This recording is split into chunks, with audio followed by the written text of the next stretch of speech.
Ruscha Travelogue is SVMA's look at selected works of one of California and the world's most important living artists. As we developed this exhibition with the artist in his studio, we never imagined that it would open during a global pandemic. In response, we sought new and creative ways to bring the ideas of the exhibition to a virtual audience. Words We Travel was the result. 3 one-hour webcasts live from the museum galleries. Built on our long-standing efforts to present the literary and visual arts together, the series featured poets, writers, and curators from across the country whose own stories found unexpected and revealing connections with Ed Ruscha and his work. Poet Tess Taylor moderated these live conversations, and the audience response was terrific. When we were laying out the exhibition, co-curator Margie Maynard and I wanted to reveal the evolution of Ruscha's visual ideas through different media, from photographs and drawings to lithographs and books. So many of those visual ideas come from his experiences on the road. And for Ruscha, that road stretched 1,000 miles between Oklahoma City, where he grew up, and Los Angeles, where he attended art school and where he still lives to this day. At age 18, he made the first of many of these drives that would provide him with a lifetime of inspiration. He would often stop, pull out a camera, and snap a photo of a road sign or a gas station, or to document something that happened along the way.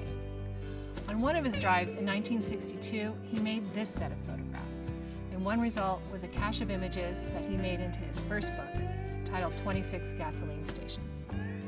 This humble little snapshot would be the source of hundreds of images for which Ruscha would become famous. His super streamlined standard station remains one of the most beloved, iconic works of 20th century American art. Once settled in LA, Ruscha was completely at home in the epicenter of California's car culture. And in 1966, he set out on another book project, Every Building on the Sunset Strip.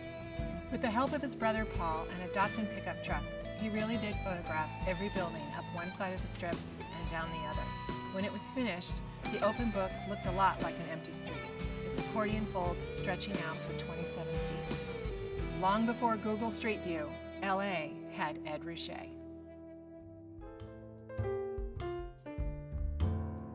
Ed Ruscha is often characterized as the quintessential LA artist. And yet, for years, he maintained a studio on Western Avenue in the shadow of the iconic Hollywood sign. From an early age, he was already drawn to hand-painted and rusty signs and graphic, comic treatments of words. But I like to think it was the Hollywood sign, which he saw every day, its orientation in the hills, its theatrical drama, the font, all those things combined. It locked in this word lust into Ruscha's lexicon.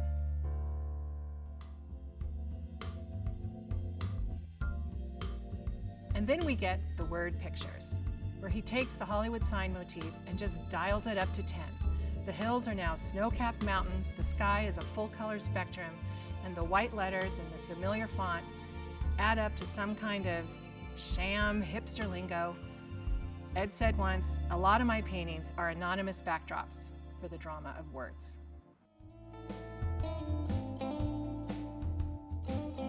Travelogue, as the title suggests, combines two main themes that run throughout Ruscha's work: driving, what he sees from the car, and books, both for their narratives and as art objects. In 2009, Ruscha takes up the monumental challenge of illustrating Jack Kerouac's On the Road in the form of an oversized limited edition book. The illustrations are actually photographs that were collaged, embossed, and debossed onto the pages. In the gallery, 100 of these pages are individually framed and arranged cinematically across a span of 58 feet.